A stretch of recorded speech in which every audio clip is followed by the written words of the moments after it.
जय गुरु जी। शिव महापुराण 5वां अध्याय, बिंदुक का पिशाच योनि से उद्धार।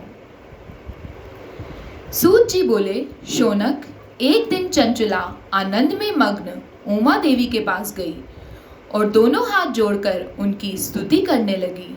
चंचला बोली, हे गिरिराज नंदिनी, स्कंद माता उमा, आप सभी मनुष्यों एवं देवताओं द्वारा पूज्य तथा सम्मत सुखों को देने वाली हो। आप शंभु प्रिया हैं, आप ही सगुणा और निर्गुणा हैं। हे सच्चिदानंद स्वरूपिणी, आप ही प्रकृति की पोषक हैं। हे माता, आप ही संसार की सृष्टि, पालन और संहार करने वाली हैं। आप ही ब्रह्मा, विष्णु और महेश को उत्तम प्रतिष्ठा देने वाली परम शक्ति हैं। सूत जी कहते हैं, शौनक, सद्गति प्राप्त चंचला इस प्रकार की देवी की स्तुति कर शांत हो गई। उसकी आंखों में प्रेम और आंसू उमड़ आए। तब शंकर प्रिय भक्त वत्सला उमा देवी ने बड़े प्रेम से चंचला को चुप कराते हुए कहा, सखी चंचला, मैं तुम्हारी स्तुति से प्रसन्न हूँ, बोलो क्या वर मांगती हो। चंचला बोली, हे गिरिराज कुमारी, मेरे पति बिंदुक इस समय कहाँ हैं? उनकी कैसी गति हुई है, मुझे बताइए और कुछ ऐसा उपाय कीजिए ताकि हम फिर से मिल सकें। हे महादेवी, मेरे पति एक शूद्र जाति वैश्य के प्रति आसक्त थे और पाप में ही डूबे रहते थे। गिरिराज बोली, बेटी, तुम्हारा पति बिंदुक बड़ा पापी था, उसका अंत बड़ा भयानक हुआ।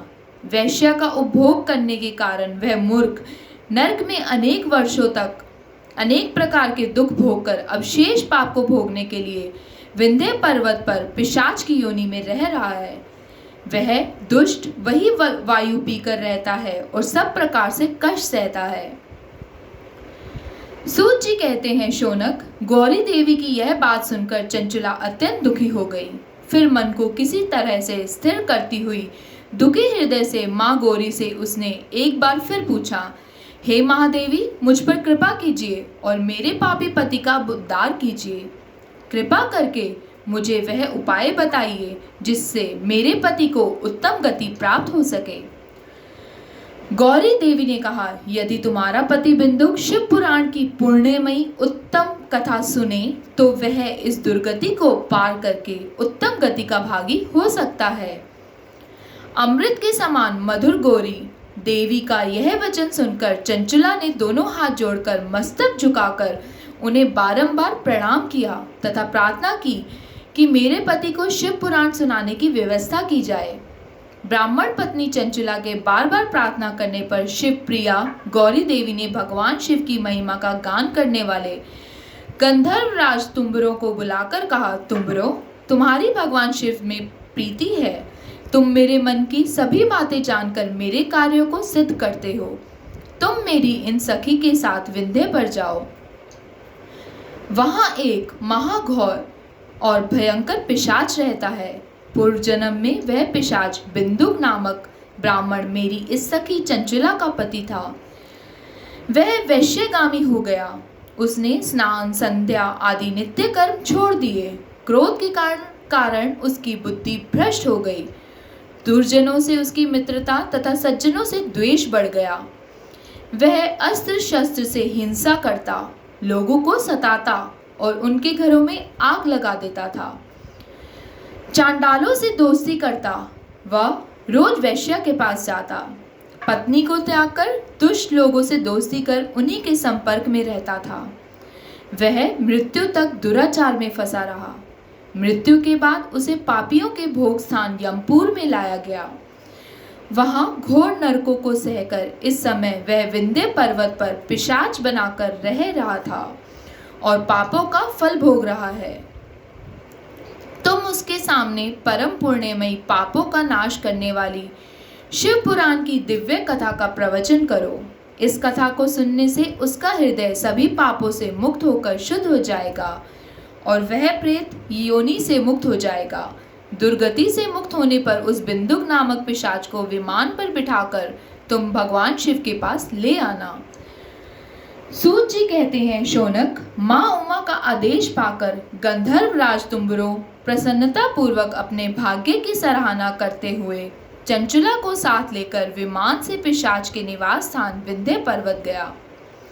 वहां पहुंचकर उसने उस विकराल आकृति वाले पिशाच को देखा। उसका शरीर विशाल था, उसकी ठोड़ी बड़ी थी।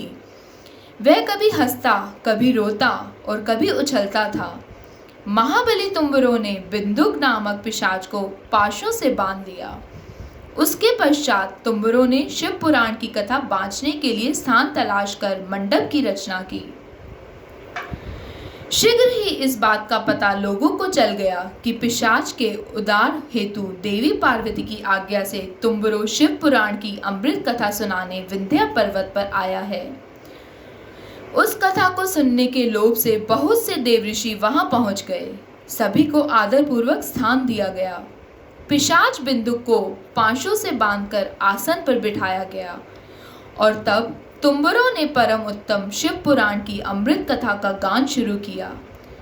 उसने पहली विदेश्वर संहिता से लेकर 7वीं वायु संहिता तक शिव पुराण की कथा का स्पष्ट वर्णन किया।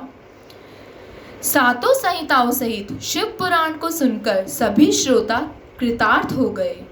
परम पुण्य में शिव पुराण को सुनकर पिशाच सभी पापों से मुक्त हो गया और उसने पिशाच शरीर का त्याग कर दिया।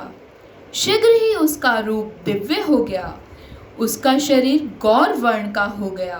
शरीर पर श्वेत वस्त्र एवं पुरुषों के आभूषण आ गए। इस प्रकार दिव्य देहधारी होकर बिंदुक अपनी पत्नी चंचुला के साथ स्वयं भी भगवान शिव का गुणगान करने लगा। उसे इस दिव्य रूप में देखकर सभी को बहुत आश्चर्य हुआ। उसका मन परम आनंद से परिपूर्ण हो गया। सभी भगवान महेश्वर के अद्भुत चरित्र को सुनकर कृतार्थ हो उनका यशोगान करते हुए अपने अपने धाम को चले गए। बिंदुक अपनी पत्नी चंचुला के साथ विमान में बैठकर शिवपुरी को चल दिया। महेश्वर के गुणों का गान करता हुआ बिंदुक अपनी पत्नी चंचुला व तुम्बरों के साथ शीघ्र ही शिव धाम पहुंच गया। भगवान शिव व देवी पार्वती ने उसको अपना पार्षद बना लिया। दोनों पति पत्नी सुखपूर्वक भगवान महेश्वर एवं देवी गौरी के श्री चरणों में अविचल निवास पाकर धन्य हो गए। 5वां अध्याय समाप्त। जय गुरु जी।